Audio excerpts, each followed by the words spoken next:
गटापाशी खरं तर मनोहर मोहरे यांच्या शेताच्या रोपामध्ये उभं आहे. खरं तर हे रोप आहे ना हे गावराचं रोप आहे, हे मराय नाही पाहिजे. पण 2-4 दिवस मुसळधार पाऊस झाल्यामुळं हे रोप संपूर्ण सडून गेलेले. आता हा मनोहर मोहरे खरं तर आता रोप कसं करणार, त्यांना खरं तर हे वावरातलं पाणी निचराणा झाला, त्याच्यामुळं खरं तर अशा प्रकारचं हे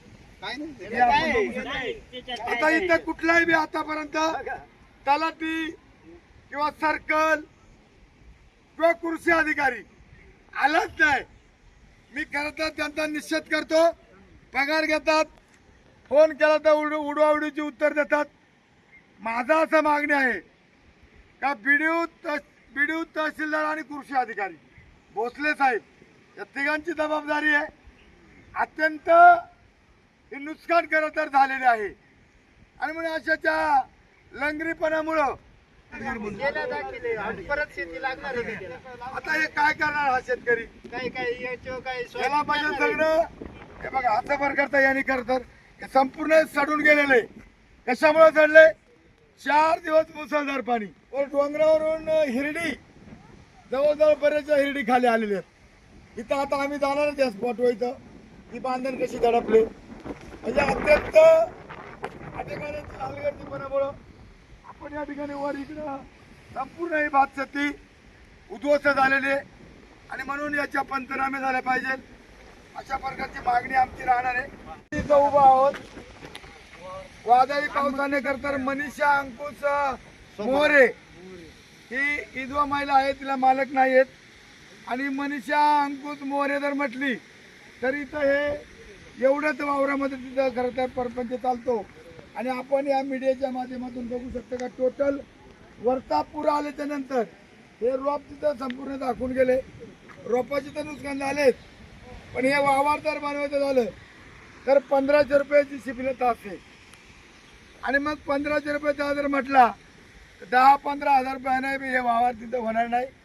अशा प्रकारची परिस्थिती या ठिकाणी या गावचे सरपंच उपसरपंच ग्रामस्थ मंडळी आहेत. खरं तर मी आता कृषी अधिकारी बाहेर मॅडम त्यांना फोन केला, ते म्हणजे आम्ही येणार आहेत, फोटो काढून द्या, आम्ही पंचनामे करतो. फोटो काढून देऊन काय उपयोग नाही. कृषी अधिकाऱ्याचा तलाठी आणि बीडीओ या 3 अधिकाऱ्याच्या सह्याने खरं तर हे पंचनामे झाले पाहिजे.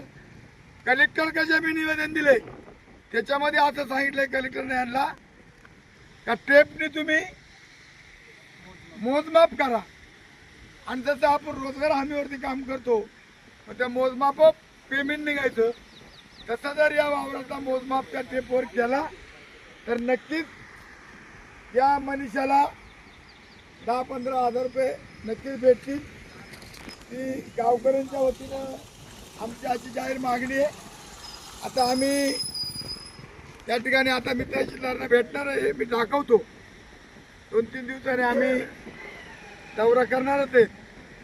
आज आम्ही या ठिकाणी निश्चितपणे आता तहसीलदार बीडीओ आणि कृषी अधिकारी भोसले बीडीओ आणि तहसीलदार तिघांना मी इकडून गेले भेटतो. परत अजून एक पत्र देतो, त्याच्यावर जर त्यांनी येऊन जर काही पंचनामे नाही केले तर वेगळ्या पद्धतीनं पाटील पण या ठिकाणी आहेत.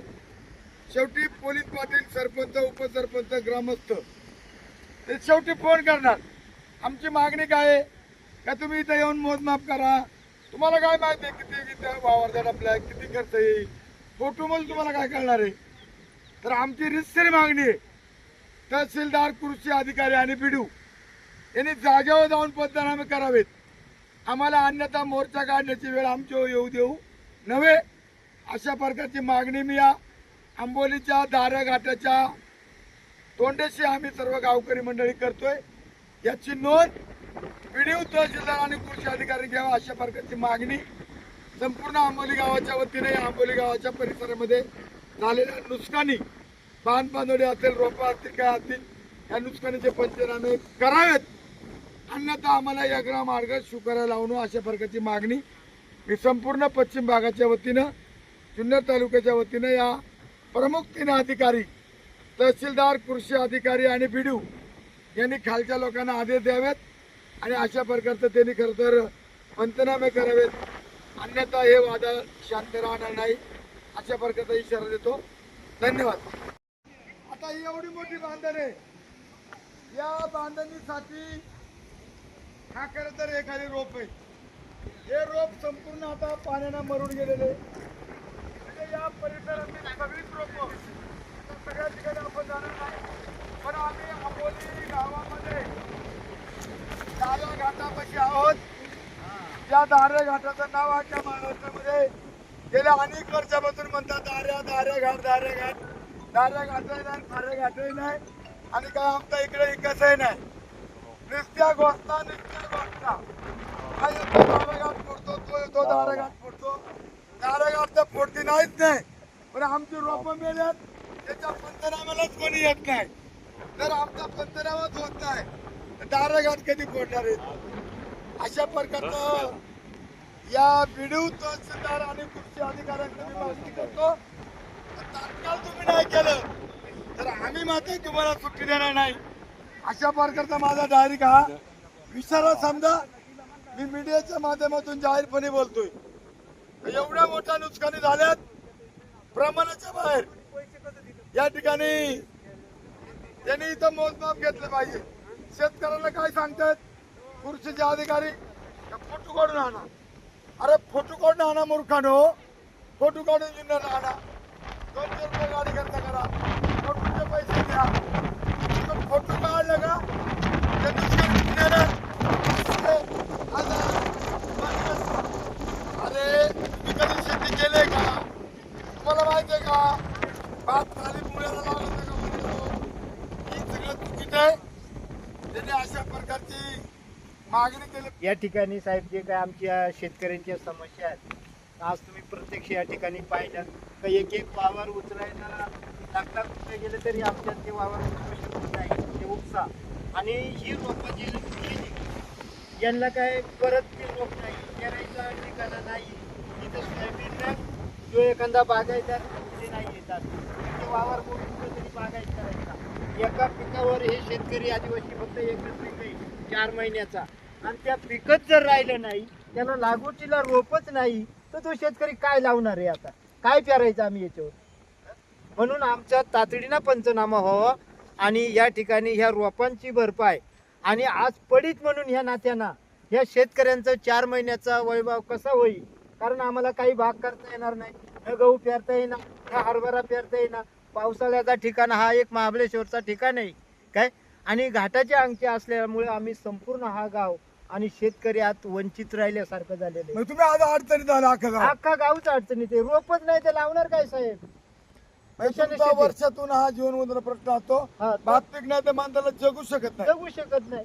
आणि या त्या पडितावर आम्ही काय करणार आहे त्या पावसामध्ये? सांबरा असंच वेगळे साम्राचं माप नाही, काही बाप नाही.